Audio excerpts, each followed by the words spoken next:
Hello, hello. It is Sarah Waggle, astrologer and leadership coach here for this Moon Astrology Tarot, this time for the moon in Scorpio. This is May 20th through the 23rd, building up to a powerful full moon in Sagittarius. And that Sagittarius full moon will peak at 2 degrees of well, it's more like closer to 3 degrees of Sag, but whatever, semantics. And so it'll be right off of the Scorpio moon is kind of my point. I feel like this moon in Scorpio, the moon does not like being in Scorpio. The moon's at detriment in Scorpio. It doesn't like being here, and it's going to oppose all of the Taurus energy. So Mercury, Uranus, Venus, Jupiter, after having experienced all of those conjunctions, powerful conjunctions in Taurus, now this moon in Scorpio is going to oppose it all. Now the sun, of course, has moved into Gemini, and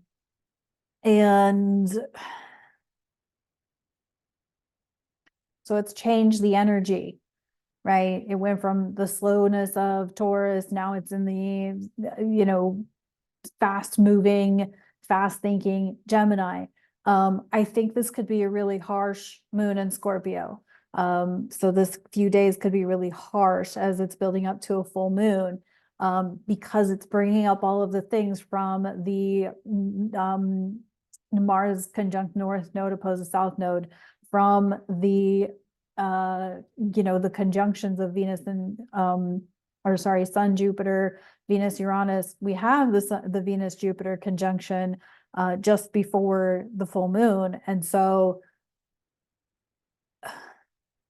the thing about full moons, and the reason I'm bringing this up is because full moons often ask us to release or let go of something, but I think this is like you're letting go of like your darkest shit, your darkest stories, your darkest shadows. And that's not an easy process to let that go, right? Or somebody else could be letting you go, or something else could be letting you go. And I think it's kind of one of those, like, remember what's happening when you have to let something go, that something better is opening up. And when we've had, the sun conjunct Uranus, the sun conjunct Taurus, Venus conjunct Uranus, and Venus going to conjunct Jupiter. Did I say Taurus? I meant Jupiter. I think we've had some stuff open up, and the reality is that to have the blessings of the things that are making appearances for us, we have to let go of something. We have to let go of a limitation, a belief system, an I can't attitude, or a so and so my partner doesn't want to, my friends don't want to. It's hard to let that go. None of us wants to be alone in this life. We're not meant to be alone in this life. However, sometimes when we let go of even long-term relationships with whatever, relationship with your job, relationship with that career path, relationship with that belief system, it got you this far, but it won't get you to the next level. And since we're all sort of being invited to go to the next level, to get to that next level, you've got to let go of something. And Sagittarius, remember, on the other side of this moon in Scorpio, Sagittarius is the arrow pointing upward to the right? So you've got this opportunity, and Sagittarius, that full moon is going to have that Jupiterian energy to it. There's just such opportunity here if you're willing to let go of the shit. And this could be anything, right? And I shouldn't say shit, because to you it may not be shit. It could be that you're letting go of somebody that you really love and care about. And I have been there, where I've had to let things go that I really love for something that I love even more, or something that's going to be a little bit smoother of a ride, or something that's going to be more effortless.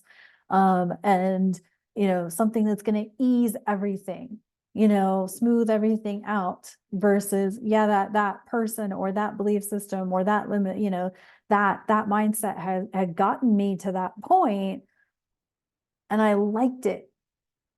And I like this other thing more, right? I love traveling. I love being a nomad. And I also really am appreciating having my own place. And being able to live however I want to live, right? Without being in someone else's space. So, but that came with sacrifices, right? Like now, like the money that I was using to travel is now the money I'm using to pay bills. And, I've shifted responsibilities, but it's been rewarding. It's given me opportunities I didn't even know, right? So it doesn't make it not suck in times, but you know what I'm saying? Like it's kind of like you got to make like sometimes you got to make a big sacrifice for something even better. You've got to have restriction and restraint. That's why Saturn is such a good thing. Is Saturn does pull us back. It makes us reevaluate it, or even like a Mercury retrograde. Like these things happen. We think they suck because we have to slow down. And we're in such a fast-paced reality that we don't like to slow down and think things through. In this case, you're being asked to release something or let something go you maybe don't want to let go, but is ready to go. And the reality is that you get to choose. You don't have to let it go, but guaranteed, if you don't let whatever it is go, you're going to probably keep repeating the same. You're probably going to be stuck in the same. And if that's the life you want, that's completely fine. It's your choice. But if you're ready to up level and move forward and create something new and, shift your mindset, let go of those fears. But I feel like with this moon in Scorpio building to this full moon, we may see the craziest of crazy because the moon doesn't like being in Scorpio anyway. And I feel like it just could be like, I don't think the crazy's done yet. 2024 is a year of crazy. It's basically a year of confusion. It's a year of everything's very mixed up. But here's what I will go back to is if you think this year is crazy and mixed up and confusing and all of those things, then 2026 through 2029 is going to take you out. You've got to stay in your lane. You've got to do the things that you want to do and pursue and go after and, be the courageous lion. Leo opposes Aquarius for a reason. So, take heed that now's the time to do the things because we don't have much time before that 2026 starts.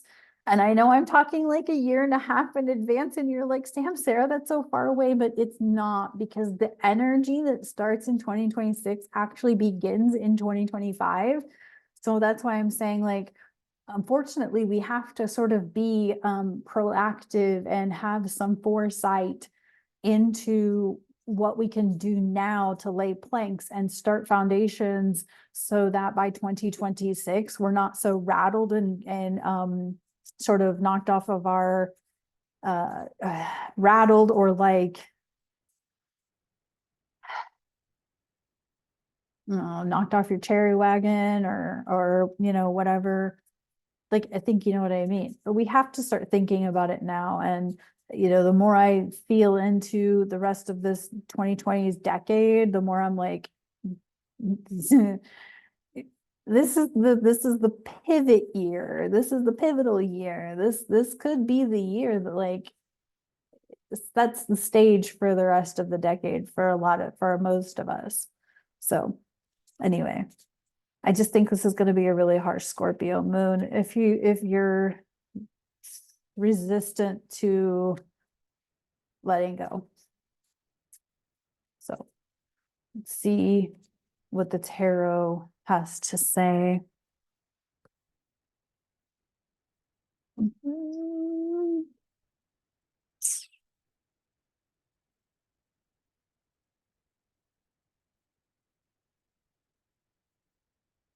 Okay. Oh, the King of Starships upright. The King of Starships upright, the King of Cups upright. Emotional stability, emotional leadership. I think this is Admiral Sarek. I think. And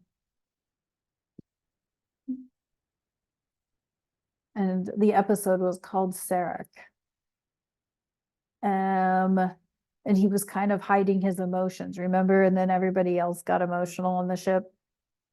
But But King of Starships, King of Cups, upright in traditional astrology. I feel like this is like having your emotional stabilizers on board, having your emotional intelligence game, knowing when you need to protect your empathic self, knowing when you feel when you're peopled out, knowing when you are not okay and you need to take a minute to take a breather, meditate, or just lay down in bed and ground yourself in, like knowing, acknowledging, accepting, and being with the fact that sometimes you can't go 90 miles an hour, right? Or you could do it, for days, a couple days straight, but then you got to like chill out and just kind of be with yourself for a minute, and reset your system. Is what I often feel and I feel like that's very true for this moon in Scorpio, is like, Scorpio digs up dark, shadowy stuff, and it's going to square now with retrograde Pluto in Aquarius. And then, like I said, oppose all that Taurus stuff. So it's gonna pick and poke and prod at you a bit. So I think it's going to be one of those, if you feel like you need to not be around people for a couple of days, then it's probably okay, as you're figuring out or determining what needs to go.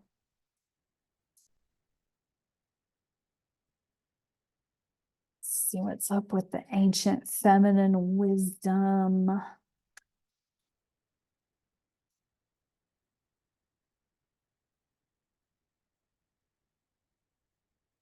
Um,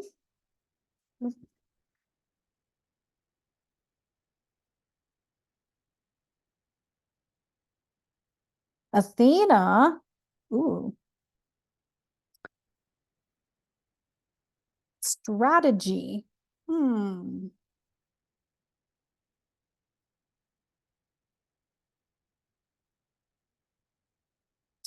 Athena strategy.